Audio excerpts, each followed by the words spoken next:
overview of different types of environments. See, when these guys make environments, they don't make only one environment.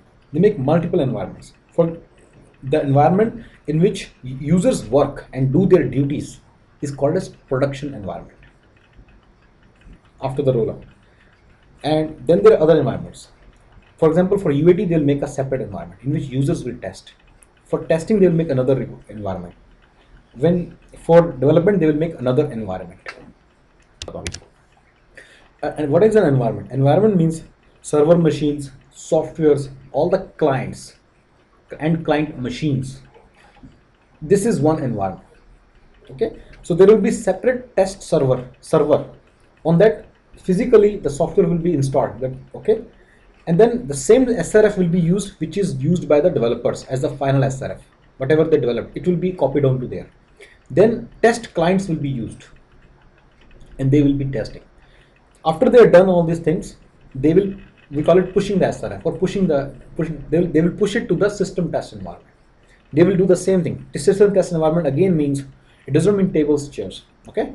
It doesn't also mean people. It doesn't mean work environment. We are not talking about work environment. We are talking about system environment. It means that server machine, installed softwares on it, client server, client softwares, in case of Siebel and Internet Explorer, okay, in case of Siebel 6, actual dedicated client, actual installed client. All this is environment. So we need to make sure to test it. We need to install the same very way as we plan to do for production. If we test something else and finally install something else in production, we're going to have issues. So this is a big science, how to make sure whatever is developed is tested and whatever is tested is delivered. Okay, so this is what environment means, and we make multiple environments, and it's a big science. Some of the people are called as SCM, software change management people. This is what their primary duty is. All the code that was developed by developers, then they test it, then they find bugs, right? Then again the software changes. Whatever changes happen, they have to be kept very, very safe somewhere. Then they get into test environment again. So this is a cycle between testing and development, right? Then again the final version gets pushed to the UAT. Everything happens again. For every environment, SRF is not the only thing that needs to be set up. As you know, LOV, products, so much master data, employees need to be set up. Everything needs to be set up, right? Positions, responsibilities need to be set up too. So there are so many things that need to be set up. In LOVs, country LOVs, state LOVs, status LOVs, type LOVs, everything needs to be set up. Is it right? All these part of the environments need to be set up in order for the system to work. Not only in production, but also in testing, but also in UAT, but also in system testing, but also in performance testing, but also in function testing.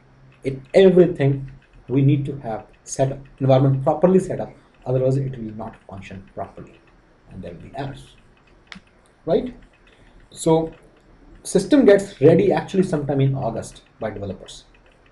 System would usually get within like 7 months, within about like maybe 60% of the total time frame it will get ready, but they will test it. They will do so many things on it before they roll it out.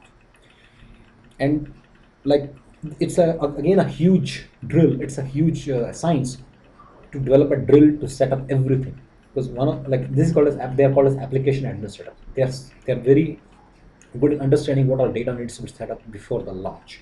Call it launch or production or rollout or go live or production rollout or production go live or production launch.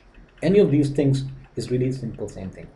There could be other words also. If you know the concept, just keep your ears and eyes open, you will understand those. There are a lot of words going on around here, okay?